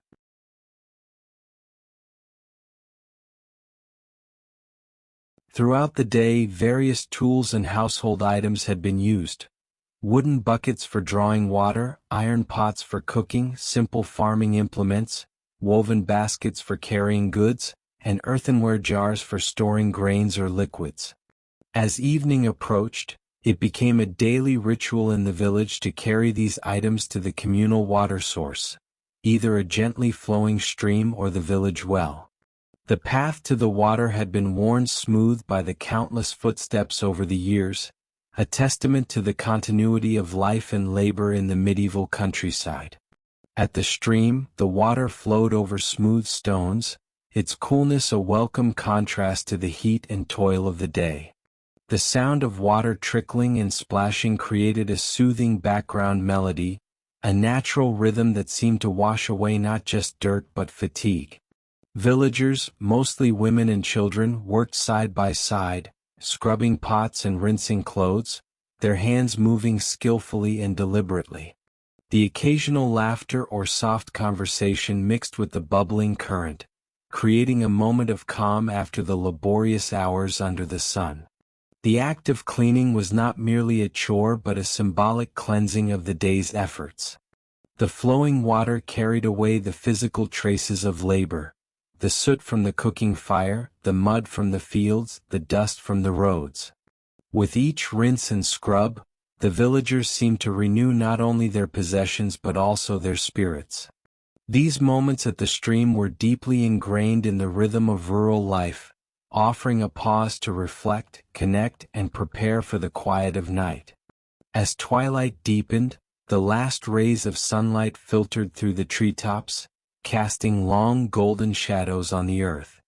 The final tasks were completed, tools cleaned and stacked neatly, clothing wrung and hung to dry, water jars refilled for the night. Slowly the villagers made their way back to their homes. The cottages, built of timber and stone with thatched roofs, stood quietly amid the trees and fields. The creak of an old wooden door closing echoed faintly in the still air, a gentle yet definitive signal that the day was ending. Each home, modest and weathered by time, bore witness to generations of daily routines. The heavy wooden doors, worn smooth by use, were shut one by one. With that simple act, the day's labor was brought to a close. The homes became sanctuaries from the gathering darkness, holding within them the warmth of the hearth and the companionship of family. In this seemingly simple rhythm of work and rest lay a profound social harmony. The division of labor was understood and respected. Men worked in the fields, hunted, built and repaired structures, and tended to the livestock. Women managed the home, cared for the children, prepared food, made clothing, and ensured cleanliness. While the tasks were separate, they were deeply interconnected. One could not succeed without the other. This silent cooperation between men and women, repeated day after day without fanfare, formed the very foundation of stability and continuity in medieval village life. There was no need for grand declarations or written agreements. The understanding was lived and practiced. A man returned home knowing food would be ready, a woman rested knowing there would be firewood and grain. Trust was built in daily actions, and the village functioned as a living organism, each person playing their part in an unspoken yet unwavering commitment to the collective well-being. Children observed this rhythm from an early age. They watched as their parents worked together in quiet coordination. Over time they too would join in, first with small tasks then larger responsibilities. This passing on of tradition ensured not only the survival of the household but the preservation of a way of life that had endured for centuries. The physical environment of the village, the worn paths, the stone wells, the water-streaked banks of the stream, bore silent witness to these everyday rituals. They were more than just settings, they were active participants in the life of the people. The stream especially was central. It was where life was refreshed, where burdens were lightened, and where the day's labor was gently washed away, both literally and metaphorically. As night fell, stars began to appear above the thatched roofs. Smoke curled from chimneys, carrying with it the scent of cooked grains and stewed vegetables. Inside, families gathered around the fire, sharing stories or simply sitting together in silence, comforted by one another's presence. The world outside grew still, but within each home, there remained a quiet glow of contentment. This balance, of work and rest, of individual effort and communal life, of male and female roles, was the cornerstone of medieval rural stability. The village, in its quiet diligence and unassuming rhythms, thrived not through wealth or innovation, but through cooperation, continuity, and mutual respect. It was a world built not on conquest but on constancy. And at its heart was the stream, the closing door, and the enduring bond between those who lived and worked side by side. Evening and the peaceful sleep, absolute silence. When nightfall descends completely and gently blankets the entire village in a soft shroud of darkness, everything begins to slow down. The world seems to pause, and all the hustle and bustle that filled the daylight hours gradually diminishes. It is a transformation that happens subtly yet unmistakably, signaling that the time for rest has come.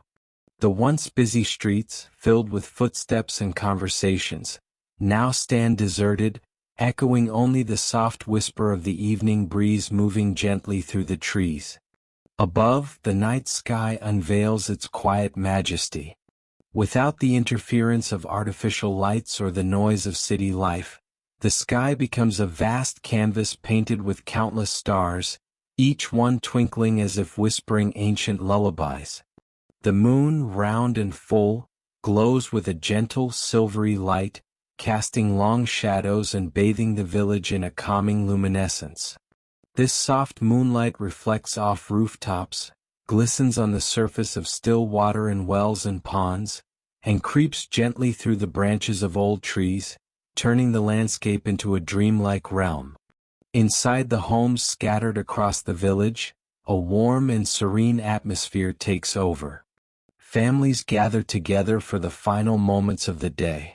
The hearth becomes the heart of each house, with the fire crackling and casting flickering shadows on the walls.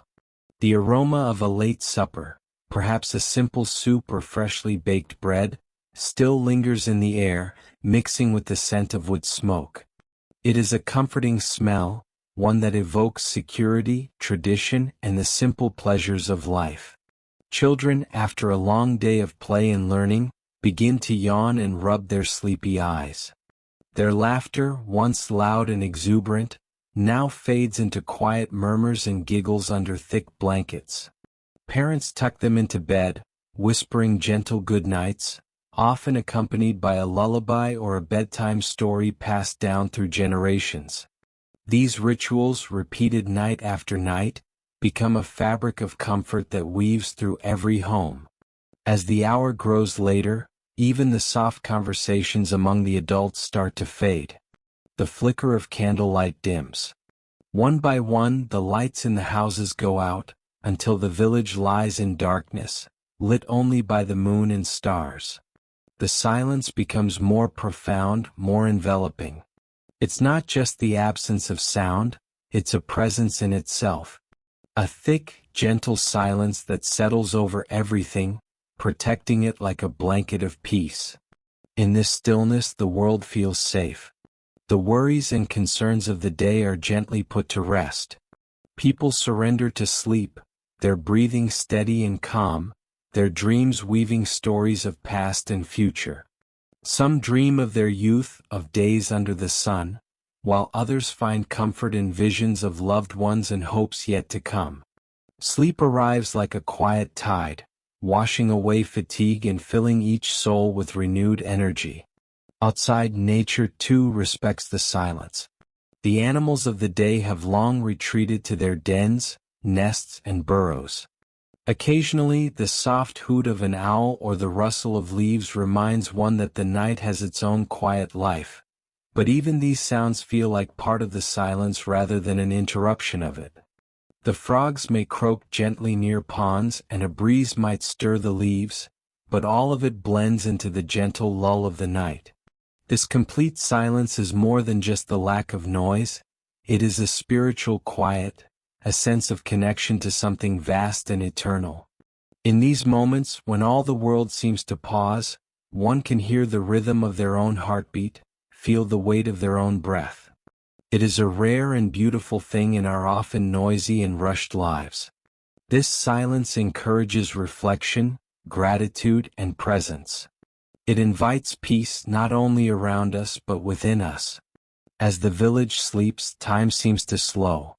The worries of tomorrow do not yet exist, and the pains of the past are momentarily forgotten. In this sacred pause, healing happens.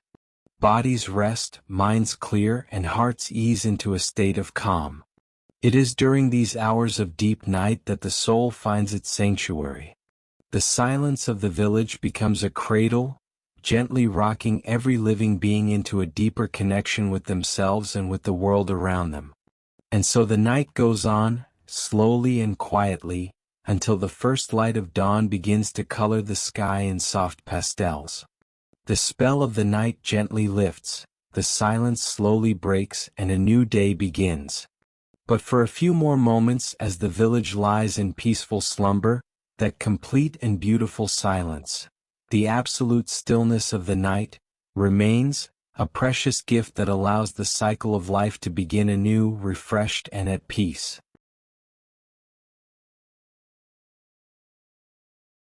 A small candle flickered gently on the old wooden table, its fragile flame dancing with the rhythm of the silent night. The wax dripped slowly down the side, forming little ridges and hardened trails like veins of light. Each flicker of the flame sent long shadows gliding along the rough walls, casting mysterious, shifting shapes that seemed almost alive in the dim glow. The candle, though humble and modest in size, fought valiantly against the darkness, a lone sentinel in a sea of night. Its presence, though small, brought with it a sense of warmth and quiet comfort, a delicate barrier against the vast, surrounding void of night. The flame's glow painted the room in golden hues, wrapping the few scattered objects on the table, a worn book, a porcelain cup, and a folded piece of cloth, in a soft, dreamlike light. As the shadows moved, they told silent stories on the stone wall, stories only the night could understand. The slow, rhythmic movement of the flame created a gentle pulse, like the heartbeat of the quiet house, reassuring in its persistence. In a world fallen into slumber, this candle was a whisper of life, gently proclaiming, "You are not alone." Outside, the village lay completely still, draped in the velvet cloak of the night. Each home stood like a silent guardian, nestled close to one another beneath the star-speckled sky. Roofs of thatched straw or red clay tiles gleamed faintly under the starlight. Windows were shut tight, their curtains drawn, keeping the cold out and dreams in. Chimneys stood like sentinels, some still faintly warm from the fire that had long since gone out. Not a soul stirred in the streets, even the dogs had curled up and fallen silent. In this blanket of stillness, the sounds of the night became more pronounced, the soft hum of insects hidden among the grass, the distant croak of a lone frog by the riverbank, and the quiet rustling of leaves as the wind passed gently through the trees. Somewhere in the distance, an owl hooted, calm and measured, as if announcing the hour to the stars. Each sound was subtle, yet profound, weaving together a symphony of serenity that only night could compose. The wind slipped through the cracks in the wooden walls, whispering gently like a voice long forgotten. It carried with it the cool scent of dew forming on the grass, the faint aroma of wood smoke lingering from the evening's hearth, and the distant fragrance of night-blooming flowers. The breeze did not disturb, only touched lightly, as if nature itself tiptoed across the village, careful not to break the fragile spell of stillness. Inside the houses, families lay asleep, each lost in their own world of dreams. Children clutched their blankets, their small chests rising and falling in rhythm with the calm breath of night. Elders rested peacefully, their minds perhaps wandering through memories of a younger, simpler time. And in every home, the quiet hum of slumber echoed in harmony with the night outside. Back in the small room where the candle burned, silence reigned. But it was not the silence of absence. It was a full silence, alive with presence. The kind of silence that listens, that waits, that holds space for thought and memory. The flame continued to dance, oblivious to the passing time, its light a delicate reminder that even the smallest spark can hold back the darkness. Time seemed suspended, stretched thin like the smoke rising from the wick. The night moved slowly, deliberately, unburdened by urgency. There was no rush in the dark, no need for clocks or noise. Only the slow unfolding of moment after moment, like petals opening in the dark, unseen and unhurried. And so, the whole village rested in the embrace of night. Each life paused, each worry laid to rest. The stars above twinkled faintly, their ancient light falling silently on rooftops, on trees, and on the quiet earth. It was a moment of stillness that stretched through every street, through every branch and blade of grass, through every heart that beat in its sleep. This was the kind of night that healed, the kind of night that asked nothing but offered peace in return. A night where the smallest flame could carry the weight of hope, and a single room could contain a universe of calm. Everything was in its rightful place, untouched by chaos, wrapped in a quiet expectation. The world itself seemed to pause, holding its breath for the gentle arrival of dawn. For now there was only this, the steady pulse of the candle's glow, the gentle hush of night, and the promise, silent but sure, that morning would come. As the wind stirred once more, brushing past the little home, it carried with it not just the coolness of night, but also the quiet blessing of rest. The candle would burn a little longer. The dreams would deepen. And the village, blanketed in calm, would continue to sleep, waiting patiently for a new day to begin. This is the moment to truly let go of everything.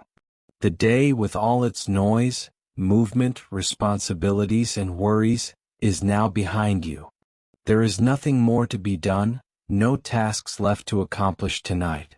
You are here in this quiet moment, and it belongs entirely to you. Allow yourself to gently step away from the demands of the world, from the expectations placed upon you by others, and even by yourself. Now is the time to rest. Let your mind begin to slow down, like the sun sinking below the horizon, casting its final warm glow before yielding to the calm of night. Imagine your thoughts as leaves floating down a stream. Observe them passing, acknowledge them gently, and then let them drift away. There's no need to hold on. The thoughts that seem so urgent in the daytime lose their weight in the stillness of the night. You are not required to solve anything now. You do not need to be anything or anyone. You are simply here, breathing, being, and that is enough. Feel your body relaxing inch by inch. Start with your toes. Feel them loosening their grip on the day. Let the sensation move upward, through your feet, your calves, your knees, your thighs. Release the tension held there. Your muscles have carried you through everything today, and now they deserve to rest. Your stomach softens, your chest rises and falls with ease, and your arms grow heavier, more relaxed with each breath. Let your shoulders, so often the seat of stress and pressure, drop gently. Let go of whatever weight you've been carrying, even if only for tonight. Your neck relaxes, your jaw unclenches, and even your forehead smooths out. There's nothing more to worry about now. The day is done and night offers you the gift of rest. Embrace it. Now let your breathing find its natural rhythm. Don't force it, just observe. Inhale gently. Exhale slowly. With each breath in, welcome peace. With each breath out, release any lingering tension. The rhythm of your breath is a lullaby for your mind and soul. Allow yourself to sink into your bed as though you are being cradled by the earth itself. You are supported, safe, and surrounded by calm. The world outside your window can wait until tomorrow. All that matters now is this stillness, this silence, this sanctuary of night. Let your mind drift if it wants to, or stay quiet if it prefers. There's no right or wrong way to fall asleep. You may find yourself remembering moments from the day, or distant memories from years ago. That's okay.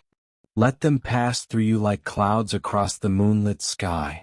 Watch them fade. Let them go.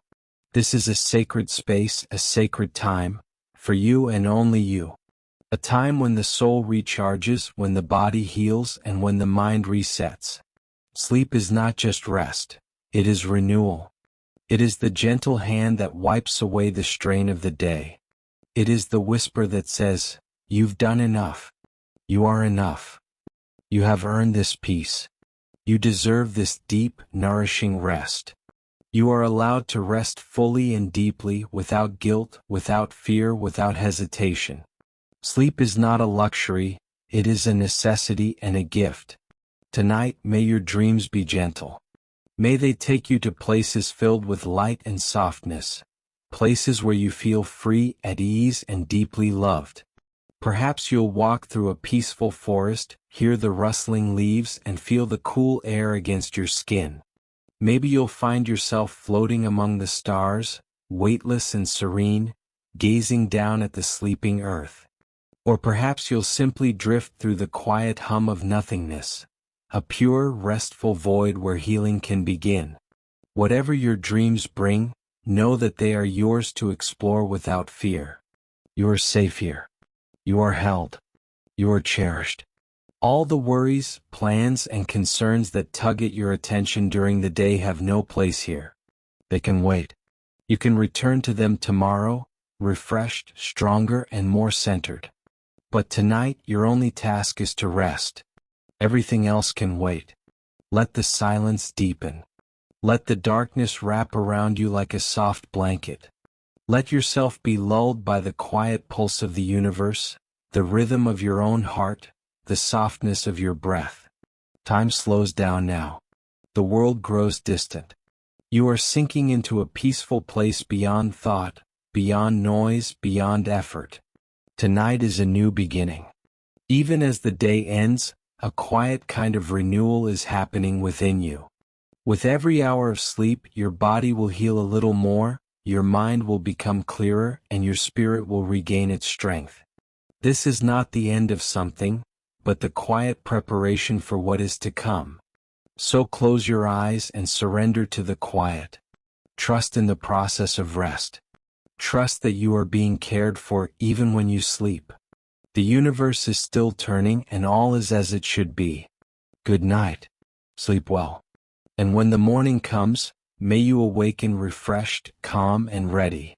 Until then, let the peace of night carry you gently into your dreams. Sweet dreams. We'll meet again in that quiet, magical space, where all is well and all is peaceful. And now, as the stories of the quiet, often overlooked roles of men and women in the medieval era gradually fade into the background, allow your mind to gently let go of all lingering thoughts. The day has come to an end, and there's nothing more that needs to be done. Let your body feel lighter with every breath you take. Inhale deeply and exhale slowly, releasing the weight of the world with each breath. Feel the calmness gently spreading from the top of your head down through your shoulders, arms, chest, and legs, every part of you sinking deeper into relaxation. Let yourself be carried away from the noise of the day, away from concerns and distractions. There is nothing to hold on to now. Everything that once demanded your attention has quieted. The world outside can wait. You are safe. You are at peace. It's your time to rest. Slowly and gently, allow yourself to drift into a serene, restful sleep. Let dreams take you to places untouched by stress or worry. You've earned this moment of peace. Everything has been left behind. Good night. See you again, in dreams yet to come.